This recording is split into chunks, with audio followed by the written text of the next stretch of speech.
Okay. That's the fundamental. All right. Okay. Then we are marking history. Yes. The 10 fundamentals of a successful marriage. Yes. 1, marry your friend. Because friendship is the hallmark and the foundation of any relationship. And you know, conflict is inherent in a relationship. So when you have a conflict situation as friends, you are able to resolve it rather than the litigious mindset where you say, I have rights, I'm a husband, the other one says, I have rights, I'm a wife. 2, marry somebody whose self-confidence and esteem levels are high. Because when they are low, she becomes or he becomes a liability in the marriage. Small little things become a big issue. 3, marry somebody who has a career, not a job.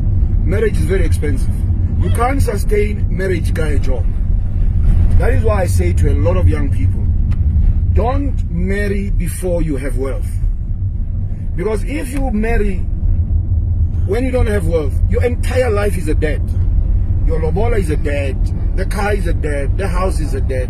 Everything becomes a debt. And you know what that debt does?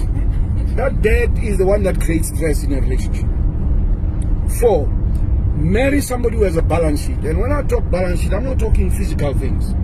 I'm talking about intellectual capital, because if you have intellectual capital, you can create anything and you can live anywhere in the world. You know, you can compete because you are intellectually competent. And then number 5, marry somebody who has basic values: trust, respect, transparency. You know, in a marriage, somebody must be in a position to say, I'm sorry. You know, even when you're not wrong. Because you want what? You want peace. You want stability in a relationship. 6, marry somebody who believes in God. Don't marry an atheist. You know, marry somebody who believes in Momudimu. 7, marry somebody, especially a woman, who's got a social conscience. You know,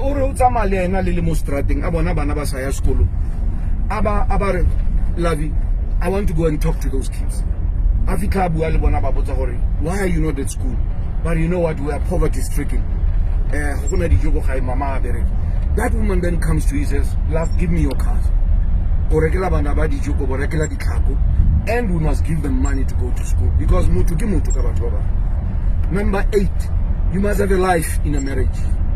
Because if you don't have a life, you're always going to be at home. And when the other partner we are going. Because now I'm going to fulfill my life, right? I'm going to have my friends and I'm going to do everything. Number 9, spend much time with your partner. This thing here, the other partner as you, creates problems. Because what happens is that the more you are alone, the more you are susceptible to, you know, I don't want to... Loneliness. To loneliness. And loneliness breeds what? Content. Envy and contempt. Number 10, and this is very important for especially African men. Take your wife every year on a pilgrimage. Take your wife overseas. Not Lesotho. Lesotho is not overseas. Take your wife to New York for 2 weeks. You switch off your phones. There are no children. And guess what? When you come back, you are re-energized. Because then you start to realize how wonderful your partner is. I'm done.